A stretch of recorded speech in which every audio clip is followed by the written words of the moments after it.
दिल ले दिल दे दे अब कर लेना प्यार, दिल ले दिल दे दे कर लेना प्यार, दिल ले दिल दे दे अब कर लेना प्यार रे।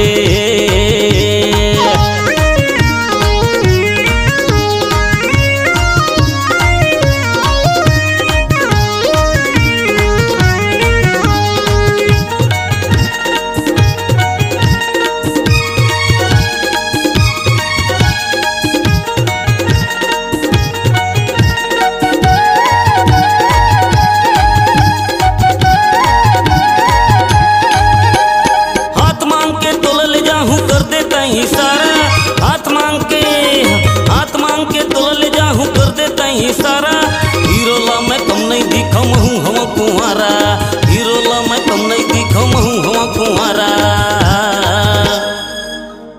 ये दिन चार कर ले रे मोर सो प्यार कर ले रे, दिल ले दिल दे दे कर लेना प्यार, दिल ले दिल दे दे अब कर लेना प्यार रे।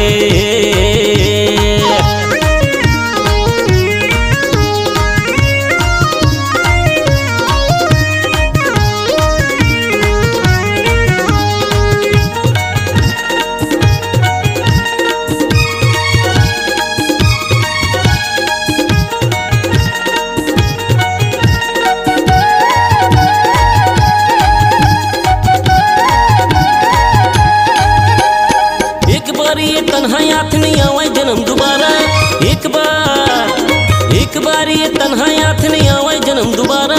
कहाँ गोरी बुढ़िया हो जा बेलाठी हो ही सहारा, कहाँ गोरी बुढ़िया हो जा बेलाठी हो ही सहारा। इकरार कर ले रे थोर किन प्यार कर ले रे, दिल ले दिल दे दे कर लेना प्यार, दिल ले दिल दे दे अब कर लेना प्यार रे।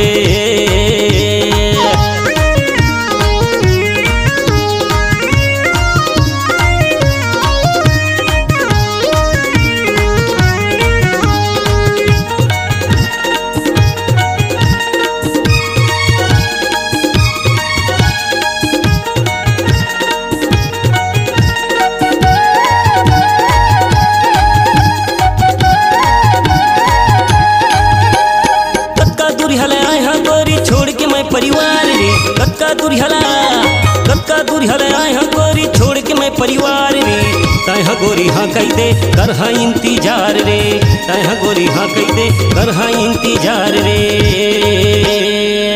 चल भावल किंदर ले रे खुलेआम प्यार कर ले रे, दिल ले दिल दे दे कर लेना प्यार, दिल ले दिल दे दे कर लेना प्यार रे। आई लव यू कह दे रानी मोला एक बार रे, आई लव यू कह दे रानी मोला एक बार रे। तोर बिना है जिंदगी अधूरा मोर सुना संसार रे, दिल ले दिल दे दे और दे देना ए रानी, दिल ले दिल दे दे अब कर लेना प्यार, दिल ले दिल दे दे कर लेना प्यार, दिल ले दिल दे दे कर लेना प्यार, दिल ले दिल दे दे कर लेना प्यार, दिल ले दिल दे दे कर लेना प्यार, दिल ले दिल दे दे अब कर लेना प्यार रे।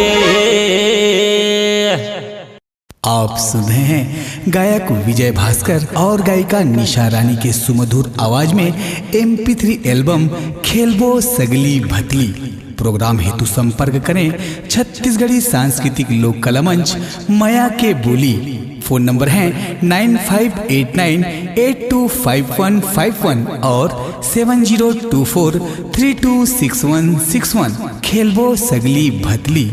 आपकी आवाज ही आपकी पहचान है। यदि आप अपनी आवाज को एक नया आयाम देना चाहते हैं तो चले आइए मल्टी ट्रैक डिजिटल रिकॉर्डिंग के लिए AVM audio video studio Khamtarai Raipur. Mobile number 9301523929 और 7869646201। यदि आप नए एवं पुराने गीत सुनना चाहते हैं तो avmgana.com में जाकर गाना फ्री डाउनलोड करें और YouTube चैनल में AVM गाना और KK कैसेट्स को सब्सक्राइब करें।